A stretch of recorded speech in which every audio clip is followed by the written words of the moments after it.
तो आप सभी को नमस्ते प्रणाम। मैं आपका अपना ठाकुर प्रखर सिंह और रात के 10 बज चुके हैं। कहानी का जो सिलसिला है बदस्तूर जारी है। आमतौर पे जब कोई मर्डर होता है तो मर्डर होने के बाद पुलिस वाले आते हैं। आने के बाद जांच पड़ताल करते हैं।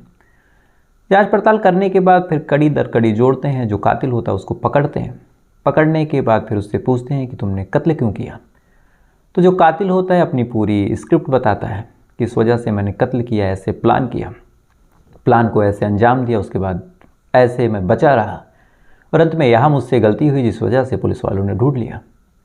लेकिन कई कहानियाँ ऐसी भी होती हैं जिस कहानी में कई स्क्रिप्ट पुलिस खुद लिख के दे देती है। यानी पुलिस जाने अनजाने में एक आदमी को कत्ल करने के लिए उकसा भी देती है। और जब कत्ल होता है तो तमाम चीज़ें ऐसी होती हैं, जब सामने आता है पूरा मामला तो कहीं ना कहीं जो कातिल होता है उसकी तो गलती होती है क्योंकि उसने किसी की जान ले ली। लेकिन फिर उसमें सिस्टम की भी कुछ ऐसी कमियां निकल के सामने आती हैं जो शायद अपने आप में माफ़ी के काबिल नहीं। कई चीज़ें ऐसी हैं, कई कानून ऐसे हैं जिनका ऐसा मिसयूज होता है कि एक आम नागरिक, एक आम इंसान परेशान हो जाता है। हम आप लोग सोचते हैं कि ऐसा ना हुआ होता तो शायद ज़्यादा बेहतर था। और आज की कहानी में भी ठीक ऐसा ही कुछ देखने को मिला। आज की कहानी मध्य प्रदेश की है। मध्य प्रदेश में एक जगह ग्वालियर, और इसी ग्वालियर में एक इलाका लगता है हजीरा इलाका। बात पिछले साल यानी साल 2022 की है। दरअसल इसी हजीरा इलाके में एक परिवार रहा करता था। परिवार में एक महिला जिनका नाम था ममता कुशवाहा। इनकी पति की कुछ टाइम पहले मौत हुई थी। मौत होने के बाद जहाँ ये लोग रहते थे, अब चूँकि इनकी एक 15-16 साल की बेटी भी थी, तो जब पति मर गया और ससुराल वालों ने बेटी को पढ़ाने के लिए उस हिसाब से मदद नहीं की और इन्हें लगा कि बेटी अगर पढ़ लिख लेगी तो आने वाले टाइम में कुछ कर जाएगी, शादी ब्याह में ज़्यादा दिक्कत नहीं होगी। इधर जो ससुराल वाले थे उनका मानना था कि लड़की जात है, ज़्यादा पढ़ाना लिखाना सही नहीं है, एक ठीक ठाक घर खोज के शादी कर देंगे। लेकिन ममता आखिर माँ थी, तो माँ की ममता आखिर मानती कहाँ। फिर उसने सोचा कि अपने बेटी को तो पढ़ाना है और उसके लिए चाहे जो करना पड़े। लिहाजा साल 2023 की शुरुआत में ही, यानी साल 2022 की शुरुआत में, जो ममता है अपने घर को छोड़ती है। छोड़ने के बाद अपनी बेटी को लेके इसी हजीरा इलाके में एक किराए का कमरा ढूंढती है और ढूंढने के बाद वहीं रहने लगती है। अब इस किराए के कमरे में दोनों माँ बेटी ठीक ठाक तरीके से रह रहे हैं।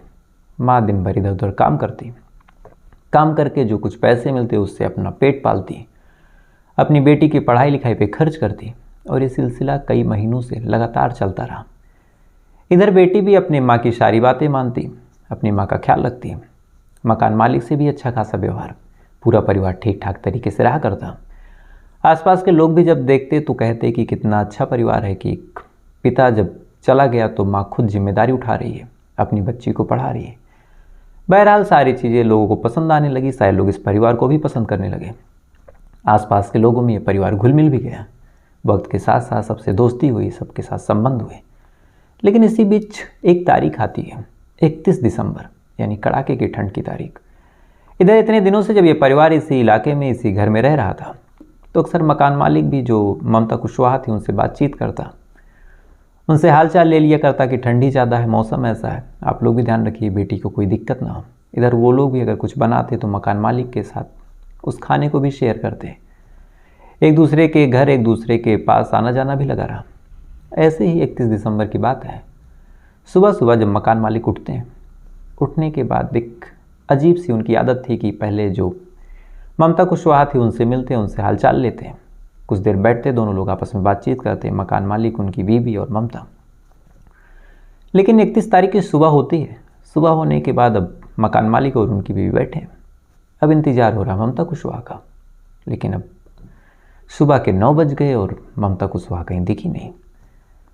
इत्तेफाक से जब कमरे की तरफ नज़र गई मकान मालिक की तो एक बड़ी हैरान करने वाली चीज़। दरअसल मकान मालिक देखते हैं कि दरवाजे पे ताला लगा हुआ है, यानी सुबह सुबह माँ बेटी कहीं चले गए। अब आमतौर पे ऐसा पहले कभी हुआ ही नहीं कि ममता और उनकी जो बेटी है कहीं जाएं और कभी इत्तला ना करें। अगर कहीं थोड़ी दूर पे जाना होता तो ताला वगैरह बंद ही ना करती, और आमतौर पे कोई ना कोई घर पे रहता ही जरूर, चाहे माँ रहे चाहे बेटी रहे।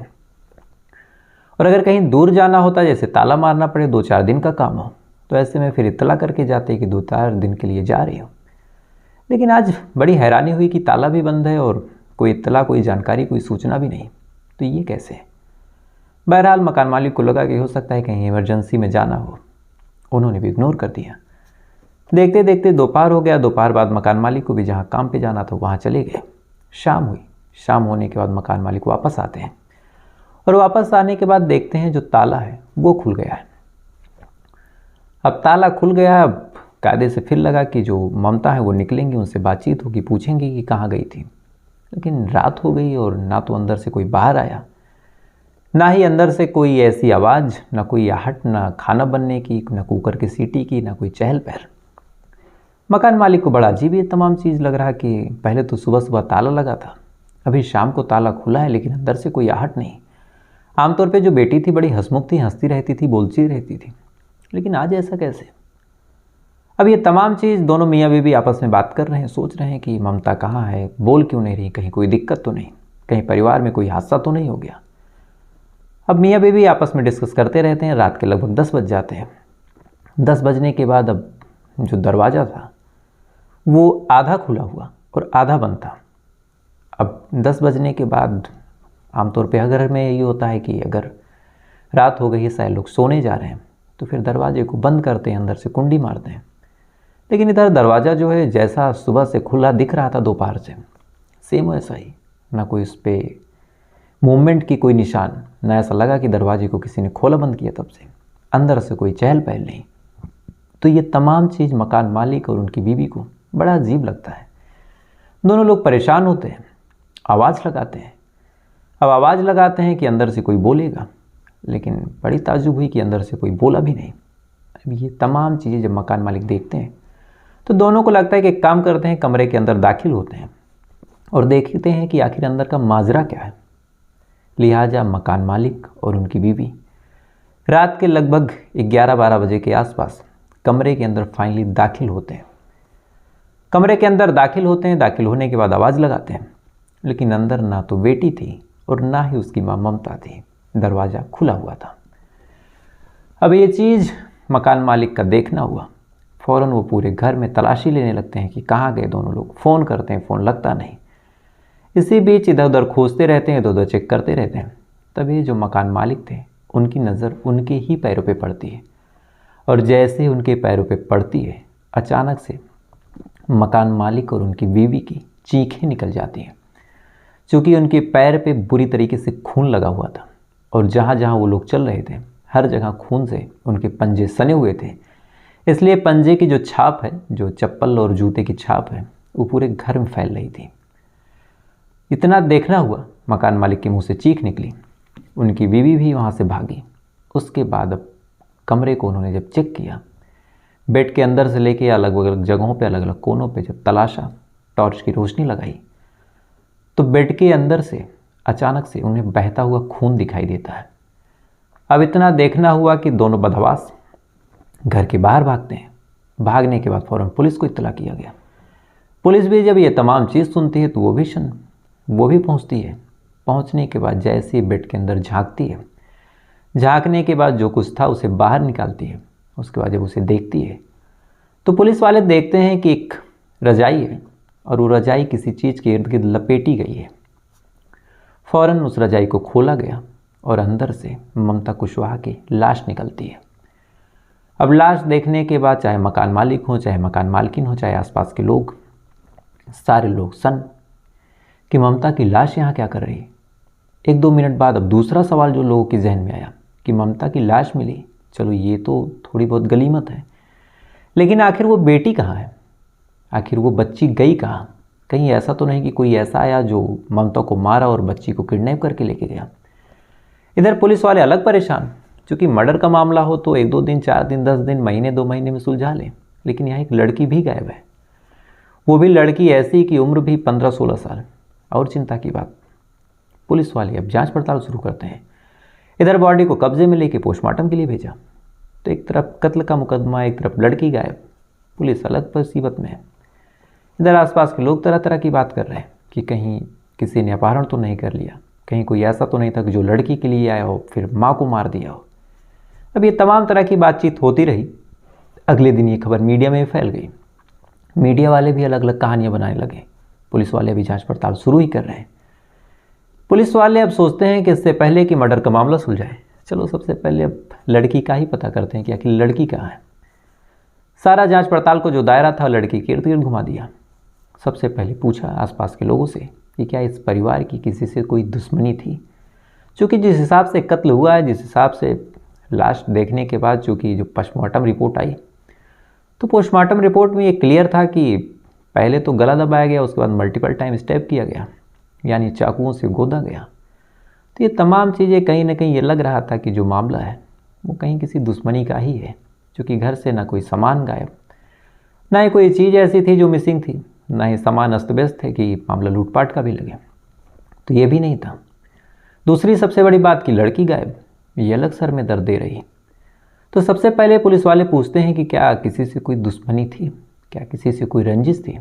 तो ये सवाल जब पूछा गया तो आसपास के लोगों ने कहा नहीं साहब, हमें ज़्यादा पता नहीं, लेकिन हाँ एक मामला था जिस मामले की सुनवाई के लिए लगातार जो ममता कुशवाहा है वो पुलिस स्टेशन और कोर्ट कचहरी के चक्कर लगाती रहती थी।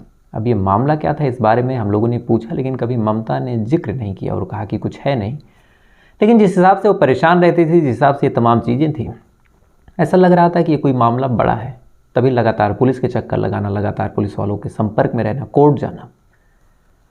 अब पुलिस वालों ने जब ये बात सुनी तो उन्हें लगा कि चलो अब पहले ये पता करें कि मामला क्या है। ये हो सकता है कि जिससे मामला हो उसी ने ही कुछ किया हो। तो जब पुलिस वालों ने मामले की जांच पड़ताल शुरू की और पता किया कि मामला क्या है, तो पता चला कि जो मामला है वो कोई छोटा मोटा मामला है ही नहीं।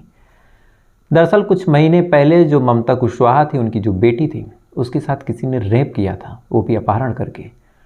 और ये मामला अपहरण और रेप का ही है जिसकी पैरवी लगातार ममता कुशवाहा कर रही थी।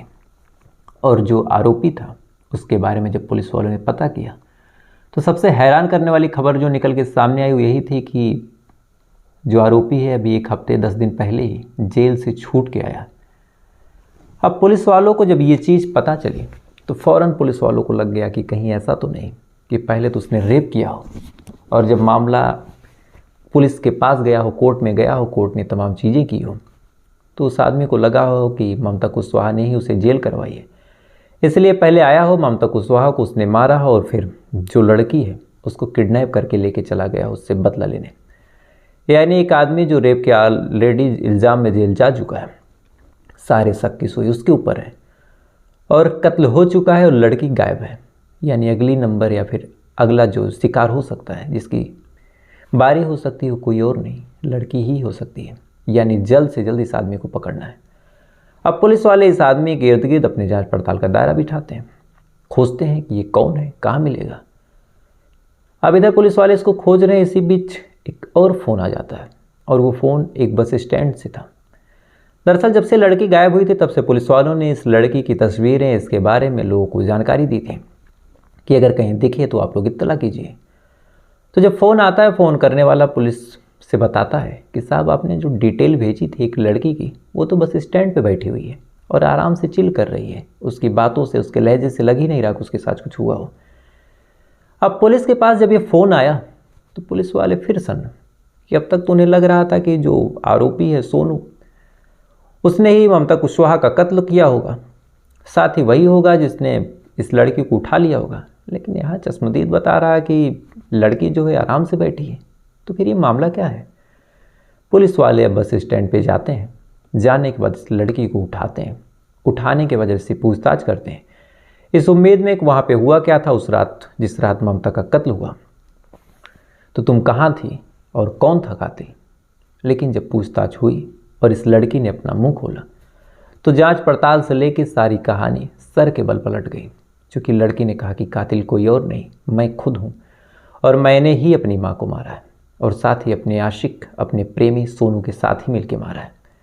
अब इतना सुनना हुआ, पुलिस वाले अब उलझ गए कि आखिर एक आदमी जो रेपिस्ट है वो आशिक कैसे हो सकता है, जिसके ऊपर उसी लड़की के रेप का मुकदमा चल रहा हो वो प्रेमी कैसे हो सकता है।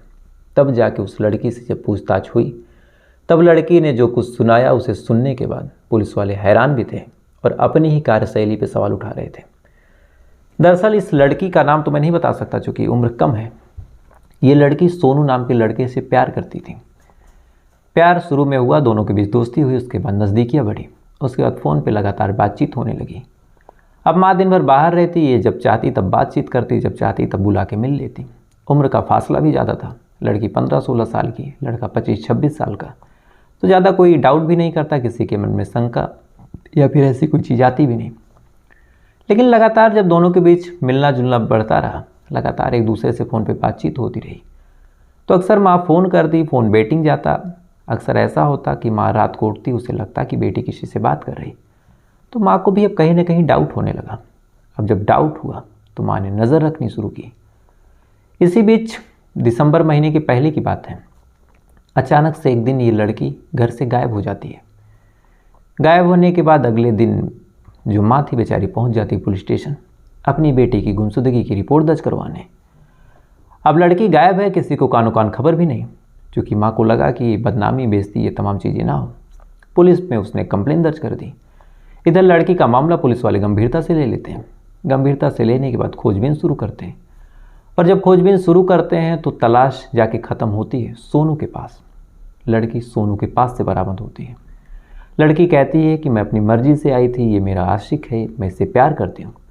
लेकिन लड़की की उम्र को देखने के बाद, चूँकि 15-16 साल और हमारे देश का कानून ऐसा कि इस उम्र में अगर लड़की खुद कहे कि मैं अपनी मर्जी से आया हूँ तो भी उसका कोई महत्व नहीं, चूँकि नाबालिग का कोई बयान कायदे से दर्ज ही नहीं होता।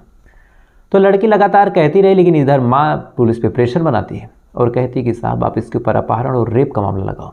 क्योंकि लड़की भले ही अपनी मर्जी से संबंध बना रही थी, लेकिन मैं ये मानूंगी कि मेरी लड़की के साथ रेप ही हुआ है। पुलिस ने बात मान ली, फाइनल चार्जशीट ऐसी ही बना दी। उसके बाद मामला कोर्ट में गया, कोर्ट में ये सुनवाई चली, फ़ौरन उसको जुडिशियल कस्टडी में डाल दिया गया। उसके बाद जो सोनू था, अपनी ही गर्लफ्रेंड जिसके साथ उसने मर्जी से संबंध बनाया, उसी के रेप के इल्ज़ाम में वो जेल चला गया, और तब से लगातार वो जेल की सलाखों के अंदर रहा। और फाइनली 15 दिसंबर को वो जेल से छूट के आता है। जेल से छूट के आने के बाद वो आता है, बातचीत करता है। बातचीत होने के बाद दोनों फिर फैसला करते हैं कि चलो रिश्ते को आगे बढ़ाते हैं। उसके बाद दोनों अक्सर बात करते, मिलते जुलते, और ऐसे ही 30 तारीख को जो सोनू था अपनी गर्लफ्रेंड से मिलने उसके घर पे आता है। दोनों एक कमरे में बातचीत करते रहते हैं, एक दूसरे से कैजुअल रिलेशन में रहते हैं। लेकिन इसी दौरान माँ की जो आँख है वो खुल जाती है। माँ की आँख खुलती है, घर के अंदर अपने बेटी के आशिक को देखती है। माँ गुस्से में लाल हो जाती है, फ़ौरन बुरा भला करने लगती है। दोनों पार्टियों में बहस, ये तमाम चीज़ें होने लगती हैं। और इसी बीच जो बेटी है जब देखती है कि लगातार माँ उसके आशिक को बुरा भला कह रही, तो फिर वो गुस्से में अपने ही माँ के ऊपर हमला करती है। हमला करने के बाद मुंह पकड़ के दबा देती है। उसके बाद एक चाकू लाया जाता है और दोनों मिलके चाकू से कत्ल करते हैं। कत्ल करने के बाद अब कायदे से 10:30 या 11 बजे के आसपास 30 तारीख को कत्ल हो चुका था। लेकिन यहीं से दोनों की जो बेरहमी शुरू हुई, उसे देखकर एक तरह से मन में यह भी आता है कि लड़की नाबालिग ना हो तो ऐसी लड़की को फिर फांसी ही होनी चाहिए, और दोनों को होनी चाहिए। माँ का कत्ल करने के बाद दोनों इत्मीनान से उसी घर में रहते हैं, एक दूसरे के साथ। बाकायदा इस चीज़ को इन्होंने अपने बयान में कहा है, एक दूसरे के साथ फिजिकल रिलेशन बनाते हैं। बनाने के बाद फिर जब मन भरता है फिर से चाकू उठाते हैं, फिर से माँ को मारते हैं, और ये काम लगातार ही सुबह तक करते रहते हैं। सुबह जब होती है, आशिक और बेटी दोनों भाग जाते हैं ताला लगा के। उसके बाद इधर उधर घूमते रहते हैं, दिन भर घूमते हैं। दोपहर को जो लड़की थी फिर से वापस आती है, और वापस आने के बाद फिर ताला खोलती है, अंदर जाती है, कुछ सामान वगैरह लेती है, और लेने के बाद फिर गायब हो जाती है। और यहीं से मकान मालिक को डाउट हुआ कि आखिर दरवाज़ा खुला है तो अंदर से कोई बोल क्यों नहीं रहा, और तब जाके ये पूरा मामला निकल के सामने आया।